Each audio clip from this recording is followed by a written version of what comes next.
Kami dari Kokadilat Kitchen, Pak. Ini ownernya Kokadilat Kitchen, Bapak Asmani. Saya namanya Murto.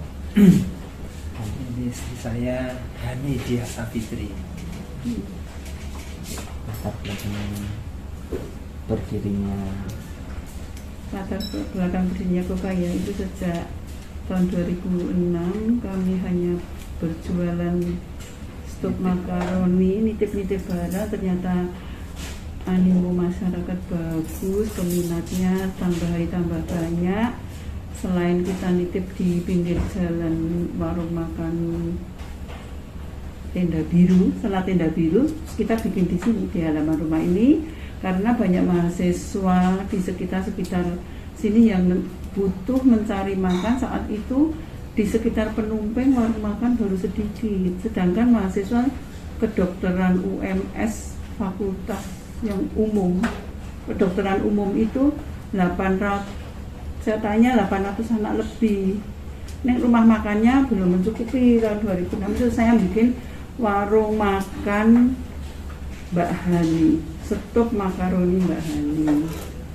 Akhirnya tambah hari tambah banyak mahasiswa yang datang ke sini, tetapi di sekitar Penumpang jadi tambah banyak warung makan juga. Terus 2010 UMS kedokteran yang di pusat Pabelan membikinkan apa? Kampus untuk fakultas kedokteran umum. Jadi saya cuma ditinggali sini kedokteran gigi, kan buka kedokteran gigi 2010 itu. Kedokteran gigi ditinggal di sini 200 anak, yang 800 anak itu pindah ke Pabelan, sehingga kita jadi sedikit peminatnya, berkurang karena satu, warung makan di sekitar Penumpang tambah banyak.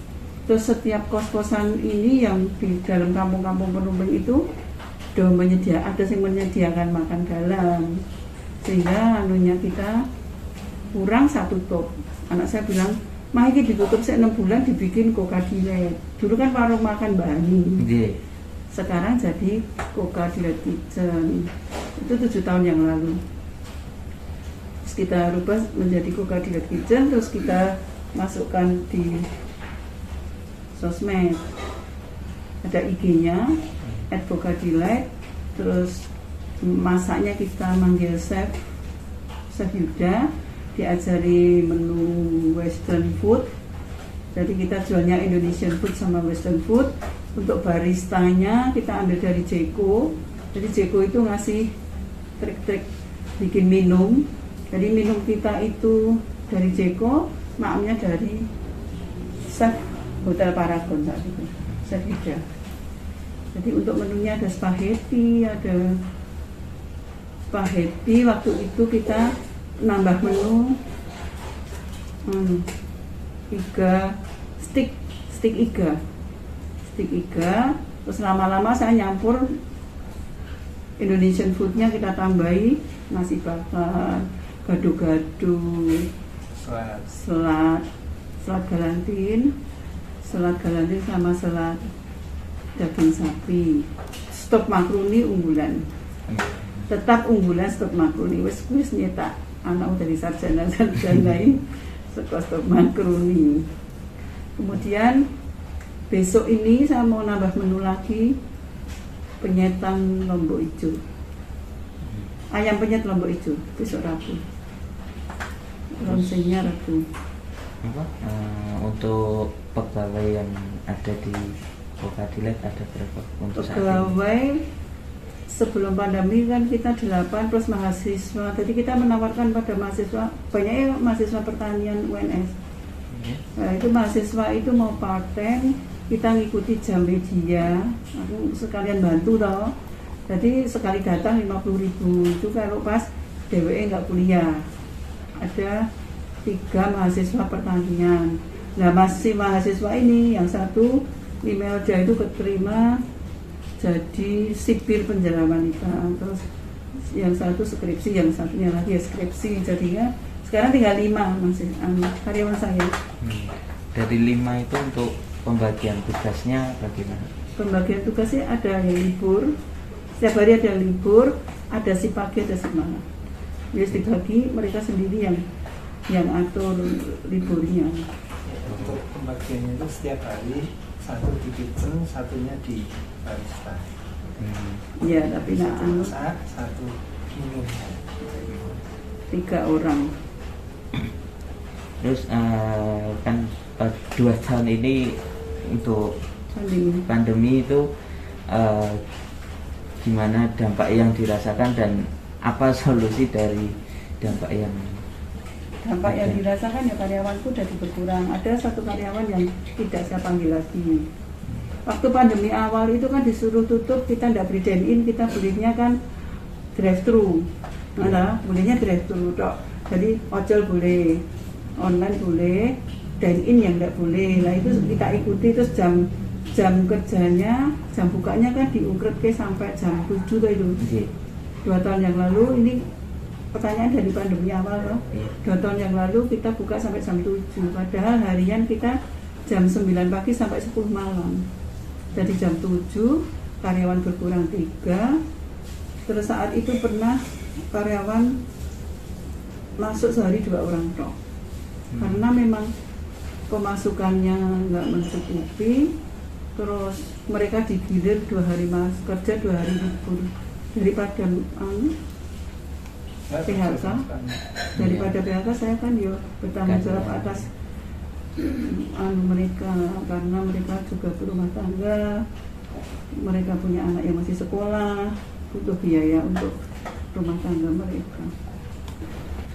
Itu terus kita malah online-nya yang jadi banyak. Dulu kan banyak yang dine-in datang, terus dia larang pemerintah sampai jam 7 toh, terus bertahap pandemi berakhir, yang PPKM 1 itu berakhir sampai buka sampai jam 8, kita ikuti juga, terus sekarang sampai jam 9 belum saya pulihkan sampai jam 10. Cuman penghasilannya separuh lebih melorot deh. Jadi masih bisa bertahan karena ini tanah sendiri. Jadi tidak ada biaya sewa dan tidak ada biaya sewa. Banyak sing barenganku banyak sing berguguran karena berat di ongkos sewa. Lalu untuk di era yang seperti ini kan sekarang banyak anak-anak muda yang melakukan usaha mungkin usaha makanan. Nah itu boleh dari Bapak Ibu masukan untuk pelaku UMKM yang baru-baru rilis gitu. Harus mempertahankan kualitas rasa, ya lah. Kalau sudah gitu biasanya kita kalau jualan online itu yang beli pertama kan orang-orang terdekat kita. Ya terus sesuai kita mencari orang-orang yang bisa mempromosikan, seperti cari kuliner Solo kayak besok saya Rebu itu. Besok saya Rebu itu kan bekerja sama dengan mbaknya itu yang cari kuliner Solo untuk mempromosikan produk Koka. Dan mbak itu sering nge-shoot di sini, gitu. Nanti yang datang ya anak-anak muda itu bikin berbagai macam makanan yang menurunkan mbaknya sehari 500.000. Kalau mau itu, jadi bikin makanan, produknya dibikin video, di-shoot di sini, dipromokan sehari tok. Tapi dia pengikutnya banyak. Dari Bapak untuk masukan teman-teman UMKM yang sedang merilis usahanya di masa pandemi saat ini. Ya. Kalau menurut saya untuk anak-anak muda yang sudah punya rencana itu harus diwujudkan. Kondisi seperti ini memang tantangnya yaitu mau melangkah atau mau berhenti. Tapi kalau dia tetap melangkah, sandungannya banyak. Ya kesandung itu mesti. Tapi apakah 10 langkah akan kesandung terus? Tidak. Nanti pada akhirnya kalau dia tekun dan betul-betul mau berusaha, langkah itu akan menjadi tegak. Jadi jangan takut untuk kesandung. apabila sudah punya rencana, di mana rencana itu sudah matang dan kita mestinya tahu persis kondisi seperti ini, waktu pandemi seperti ini saya harus melakukan bagaimana, strategi pemasarannya bagaimana, kemudian produk yang saya mau jual apa, kira-kira untuk kondisi pandemi seperti ini kebanyakan masyarakat yang dicari apa. Ya, sekarang kan orang nyari yang istilahnya itu cepat saji, sebab mau makan di tempat juga sekarang ada larangan, makanya cepat saji yang cepat-cepat itu mereka beli kemudian diperlakukan biasanya gitu. Itu harus betul-betul strategi itu harus dipersiapkan. Kalau enggak ya nanti banyak contohnya gini, dia mungkin kurang strategi dan hanya melihat sesaat, wah jualan ini ya, jualan cilok itu laris sekali, dia ikut-ikut tapi enggak tahu strateginya dia bagaimana, terus dia nyari barangnya bagaimana, ikut mungkin 4 bulan jalan tapi 5 bulan dia sudah kendor ngorok. Jadi antisipasi seperti itu pada saat pandemi ini harus betul-betul diperhatikan. Kalau enggak ya dia nanti cuma akan coba-coba atau ikut-ikut yang pada saat itu tren.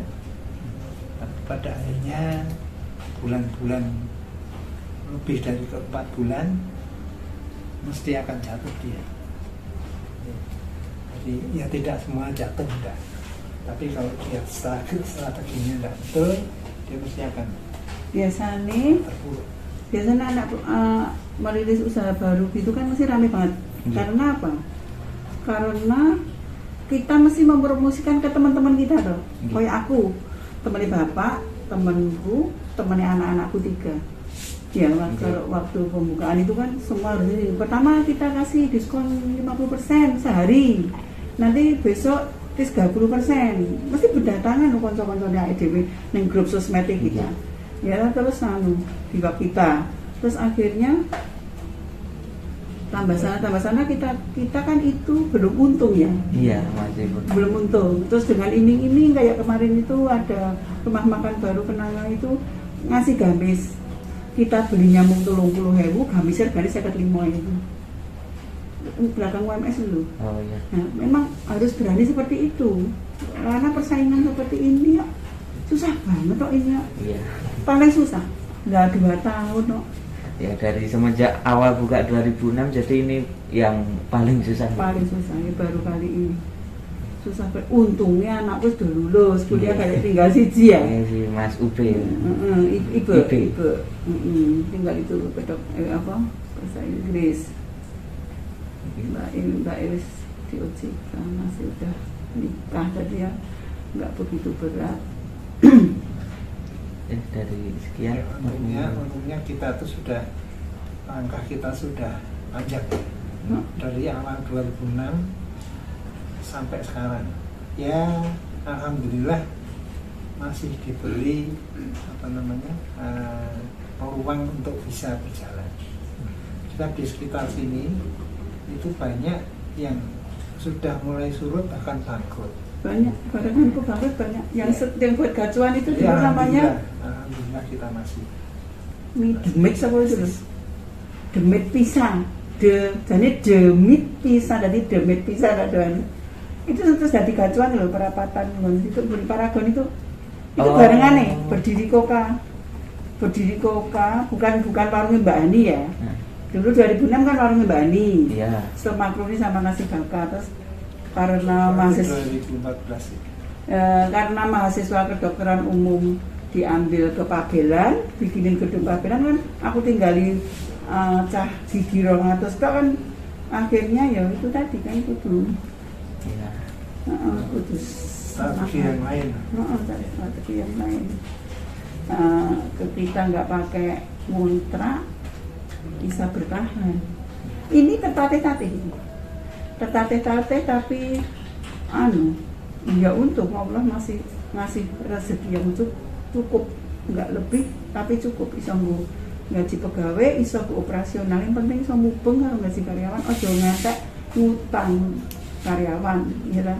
Kan ada sing model nyepeleke pegawai ini utang gaji ini dulu. Oh.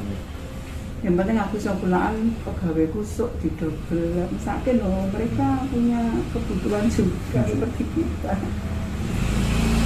Mungkin itu yang saya Jadi, terima kasih atas waktunya Iya. Bapak Iya. ini. Semoga untuk kedepannya semakin pandemi cepat berlalu dan cepat kembali ke normal.